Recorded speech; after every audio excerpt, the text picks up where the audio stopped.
दोस्तों, जब से डोनाल्ड ट्रंप की अमेरिकी सरकार में वापसी हुई है और भारत का रुख भी बांग्लादेश को लेकर सख्त हुआ है, तब से बांग्लादेश एक के बाद एक ऐसे फैसले ले रहा है जो कि काफी ज्यादा कंट्रोवर्शियल है बांग्लादेश को बनाने में और बांग्लादेश में हुए अत्याचार से बांग्लादेशियों को छुटकारा दिलाने में जिस व्यक्ति ने सबसे अहम भूमिका निभाई, यानी कि शेख मुजीबुर रहमान। पहले आंदोलन के दौरान उनकी मूर्तियों को तोड़ा गया और सरकारी दफ्तरों से उनकी तस्वीरें वगैरह हटाई गई और अब एक और बड़ा फैसला इनको लेकर बांग्लादेश की सरकार करने जा रही है। इसके अलावा बांग्लादेश के अंदर हालात इतने खराब हो चुके हैं कि अब अपने सोने को गिरवी रखकर भारत से अनाज इस समय बांग्लादेश खरीद रहा है। वहीं भारत इस समय विचार कर रहा है कि किस तरह से बड़े एक्शन बांग्लादेश के ऊपर लिए जाएं और टेबल पर भारत के पास इस समय कई ऑप्शन मौजूद है जो कि आने वाले समय में बांग्लादेश के खिलाफ भारत उठा सकता है। अगर भारत ऐसे कदम उठाता है तो बांग्लादेश की मुसीबत काफी ज्यादा बढ़ जाएगी। बांग्लादेश से निकल कर आई इन सभी खबरों के बारे में आज की इस वीडियो में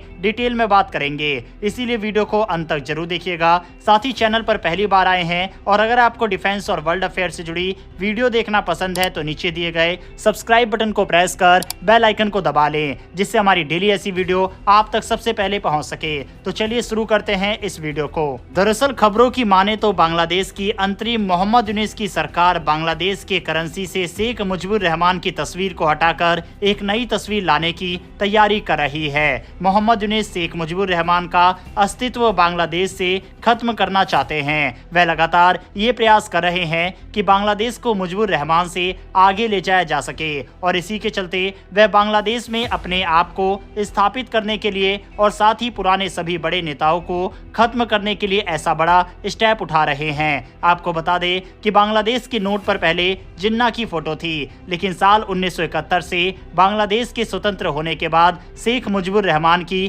तस्वीर उनके नोट पर छपी हुई है। लेकिन अब बांग्लादेश बैंक ने प्रक्रिया शुरू कर दी है और अब नए डिजाइन को नोट पर छापा जाएगा। हालांकि ऐसे में सवाल उठता है कि आखिर नए नोट पर क्या होगा। बता दें कि बांग्लादेश की सरकार की तरफ से यह आदेश दिए गए हैं कि बांग्लादेश में जुलाई के महीने में हुए प्रोटेस्ट के सिंबल को नोट पर छापा जाएगा। सरकार की तरफ से ये कहा गया है कि रिलीजन, लैंडमार्क, बंगाली कल्चर के एलिमेंट्स और छात्रों के द्वारा किए गए प्रदर्शन से संबंधित डिजाइन को तैयार करके नोट पर छापा जाए। दरअसल बांग्लादेश में जुलाई के महीने में रिजर्वेशन को लेकर कोर्ट के आदेश के बाद लगातार प्रोटेस्ट हुआ। उसी के बाद से बांग्लादेश की स्थिति पूरी तरह से बदल गई। इसके बाद वहां की पूर्व प्रधानमंत्री शेख हसीना को देश छोड़ने के लिए मजबूर होना पड़ा। बस अब मोहम्मद यूनिस इस प्रोटेस्ट को नोट पर छापना चाहते हैं। बांग्लादेश की अंतरिम सरकार के प्रधानमंत्री मोहम्मद यूनिस अब अपनी आइडेंटिटी को बढ़ाने के लिए पूरी कोशिश कर रहे हैं। इसके अलावा जैसा कि हमने कल की वीडियो में आपको बताया था कि हाल ही में बांग्लादेश की सरकार की ओर से सभी पॉलिटिकल पार्टी की एक मीटिंग बुलाई गई थी। इसमें शेख हसीना की पार्टी को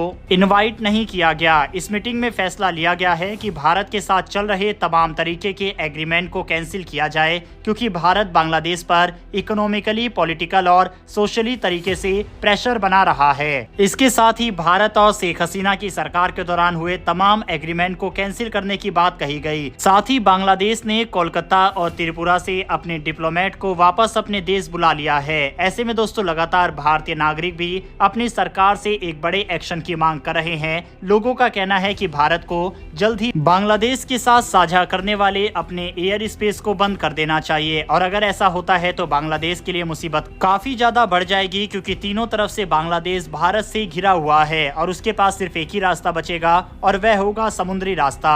इसके साथ ही बांग्लादेश भारत पर तमाम तरीके से डिपेंड है, जिनमें भारत से बांग्लादेश में फल, अनाज, मेडिकल सेवाएं जाती है। इन्हें भी सरकार को जल्द फैसला लेते हुए बंद कर देना चाहिए। इसके साथ ही सरकार की ओर से जारी बयान में कहा भी गया है कि बांग्लादेश में हो रहे तमाम मुद्दों पर सरकार की नजर है और सरकार अपना काम कर रही है। आपको बता दें कि बांग्लादेश की पूर्व प्रधानमंत्री शेख हसीना भी इस मुद्दे पर एक्टिव हो गई है। उन्होंने हाल ही में वर्चुअल तरीके से लोगों को संबोधित करते हुए मोहम्मद यूनिस की सरकार पर नरसंहार का आरोप लगाया। उन्होंने कहा, बांग्लादेश में में हिंदुओं को प्रोटेक्ट करने की भी जरूरत है। इसके बाद मोहम्मद यूनुस सरकार ने शेख हसीना की सभी स्पीच को बांग्लादेश में बैन कर दिया और कहा कि जो भी शेख कह रही है वह हेट स्पीच है। दूसरी ओर भारत ने अनाज के एक्सपोर्ट पर पिछले कई सालों से कई बार प्रतिबंध लगाए। ऐसे में बांग्लादेश में जिस तरह से अनाज की किल्लत हो रही है उससे उभरने के लिए बांग्लादेश इलीगल तरीके का उपाय अपना रहा है। दरअसल इलीगल तरीके से बांग्लादेश सोने के बदले अनाज को भारत से ले रहा है। आप बाकायदा स्क्रीन पर इसका आर्टिकल देख सकते हैं। तस्कर भारत में सोना भेजते हैं और बदले में चीनी, अनाज, प्याज जैसी चीजें बांग्लादेश ले जाते हैं। बीएसएफ इस तस्करी को रोकने की कोशिश कर रही है लेकिन पूरी तरीके से सफल नहीं हो पाई। भारत में सोने पर आयात शुल्क कम करने के बाद भी ये धंधा जारी है। बहरहाल दोस्तों, बांग्लादेश से निकल कर आई इन सभी खबरों के ऊपर अपनी राय कमेंट बॉक्स में लिखकर बताइएगा और जिस तरह से शेख मुजीबुर रहमान की तस्वीरों को अब बांग्लादेश अपने नोट से हटाने पर विचार कर रहा है, इस पर भी अपनी राय कमेंट बॉक्स में लिखकर बताइएगा। इन्फॉर्मेशन और वीडियो पसंद आई हो तो वीडियो को लाइक करके हमारी आने वाली डेली ऐसी वीडियो के लिए चैनल को सब्सक्राइब कर बेल नोटिफिकेशन को जरूर दबा लें। फिर मिलेंगे ऐसी एक नई वीडियो के साथ। धन्यवाद। जय हिंद।